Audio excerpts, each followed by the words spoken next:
His personality disorders make him authoritarian.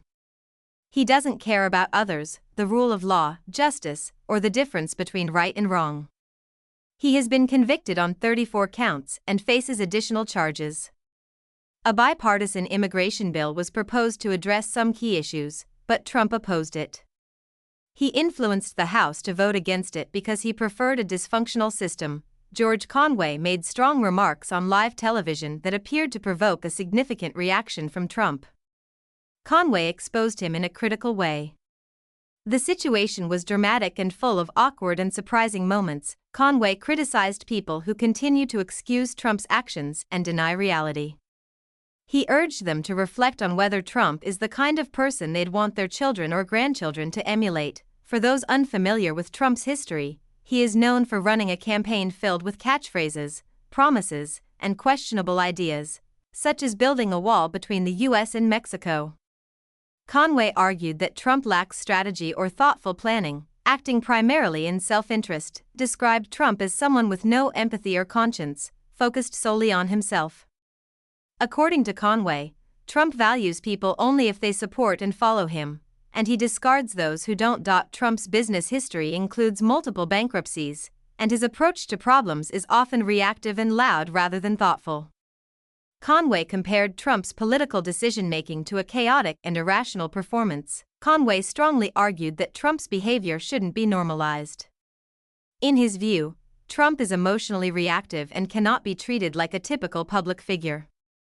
His critique was detailed and sharp, likened to a dentist working on a difficult case, intense but perhaps necessary. Conway concluded by questioning Trump's leadership, pointing out that his presidency seemed to demonstrate that volume often replaced facts, experience, or competence.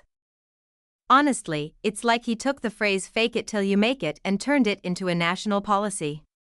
He couldn't even pronounce hamburger correctly during a fast food event, yet he was negotiating with world leaders. But sure, let's trust his judgment on everything else. Even at his best mental state, he's not a good person. He essentially embodies everything that could be described as negative, even by psychiatric standards. Then comes Conway, calm, composed, walking into the scene like he just came from a meditation retreat and ended up in the middle of a reality show. Watching him point out the absurdity of the Trump era feels like someone entering an elevator where people have been riding aimlessly for 30 minutes because Trump kept pressing the wrong button. It's that kind of moment where everyone has been silent until someone like Conway finally says what needs to be said. He's not panicking, not sweating. He's just calmly explaining that the country has been stuck in a cycle of nonsense, and here's why it all makes no sense. From 1980 to 2018, it's been building. Nobody wants to see a Republican Party led by a fascist, but he is one. He can't help it. His personality traits drive him to be that way. He doesn't care about others or about the rule of law. Conway has that look, part "I'm too old for this" and part "I've seen it all." It's almost like he's casually explaining why your coffee tastes burnt, while actually breaking down the serious collapse of an entire political system. His delivery is smooth, detached, like a TED Talk on how to stay calm while everything around you burns. He could be sitting in a recliner, sipping iced tea, calmly pointing out how reckless and out of control Trump's actions were, as if explaining why the printer stopped working. But don't be fooled by the calm tone. Behind the glasses and the steady voice, Conway knows exactly how chaotic it is. He's been around long enough to recognize the full extent of the madness. And instead of reacting emotionally, he lets the absurdity show itself, like watching someone effortlessly make a slam dunk in slow motion while others are still trying to understand the rules of the game, on the edge of something dark, where the rule of law doesn't seem to apply, at least not at the federal level. We're talking about individuals with no morals, no conscience. Trump, for his part, doesn't take criticism well. When has he ever? This is the same person who might get upset over a bad golf score. If he messes up on the 18th hole, you can expect a series of angry posts blaming the weather, the caddies, even the grass. So when Conway speaks out, Trump is likely holding his phone tightly, feeling personally attacked.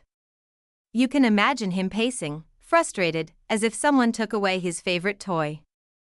The audacity. The betrayal. His ego just can't handle it. The word psychopath might even roll off the tongue easily. If you take all the traits associated with psychopathy, narcissism, or sociopathy, they overlap. It creates a government that reflects those traits, because it's run by people with those tendencies, for those kinds of outcomes. And such individuals often seek destruction. That's where we are now. It would be sad if it weren't also somewhat ridiculous.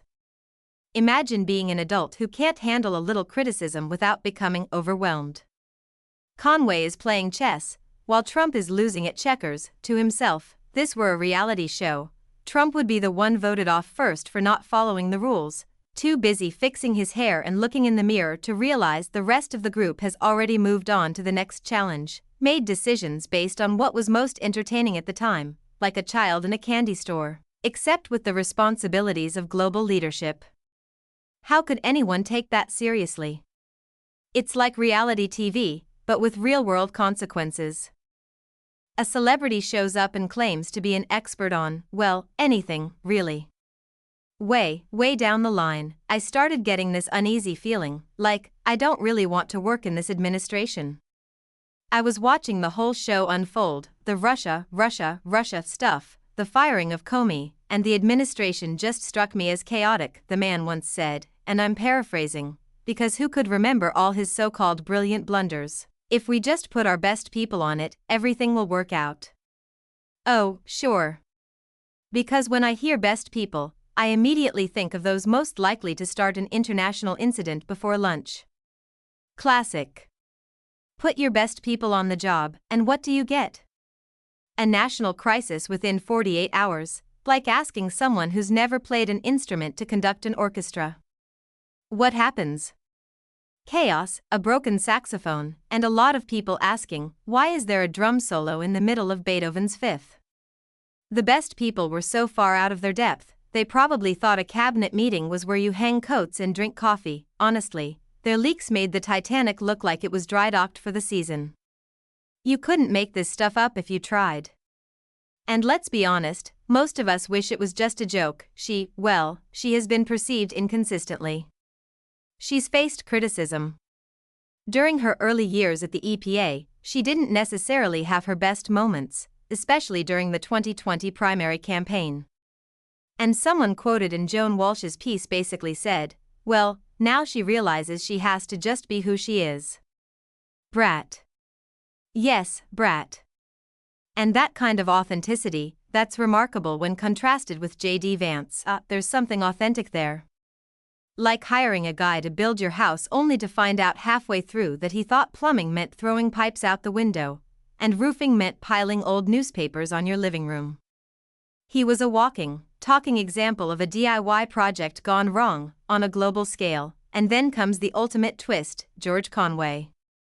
He's been watching it all unfold with the kind of smugness that comes from knowing, I told you so. He didn't need to make a scene, scream, or pull out a flip chart, from the strange admiration for dictators to the endless scandals following him like a shadow. Trump provided non-stop material for anyone willing to point out the obvious. The incompetence was astonishing. And in his effort to destroy what he perceived as the enemy, which happened to be the very government he was tasked with leading, he did almost everything wrong. The only way to explain what the administration did, and what Trump has done since before he was even sworn in. From nominating people like Robert F. Kennedy Jr., Matt Gaetz, and Tulsi Gabbard, Trump seemed set on getting revenge on the United States of America. Think about it, he managed to alienate everyone. Not just his critics, but even his supporters, those who initially thought he was some kind of outsider hero. Well, that illusion disappeared faster than a snowman in a heat wave. Trump's policies were like a third grader's school project, half-formed ideas scribbled on a napkin, followed by a loud presentation, and no follow-through. He was trying to play chess but couldn't even master checkers. And somehow people were still surprised when it all fell apart. It was like watching someone set off fireworks inside a paper bag and then acting shocked when the bag caught fire. The real danger of narcissistic sociopaths like him taking office is that they create permission for others to act on their worst instincts. Every day, we have a choice between doing right and doing wrong. So when Conway stepped up and called Trump out, It wasn't a revelation, it was a long overdue correction. Not a plot twist, just reality finally catching up with someone who had spent most of his life dodging it. In that moment, Conway wasn't just speaking for himself. He spoke for everyone who had watched the whole thing and thought, yep, we saw this coming from a mile away. Trump may have charmed a few people, but the rest of us were just waiting for the curtain to fall. And thanks to George Conway's little TV moment, that curtain is finally falling.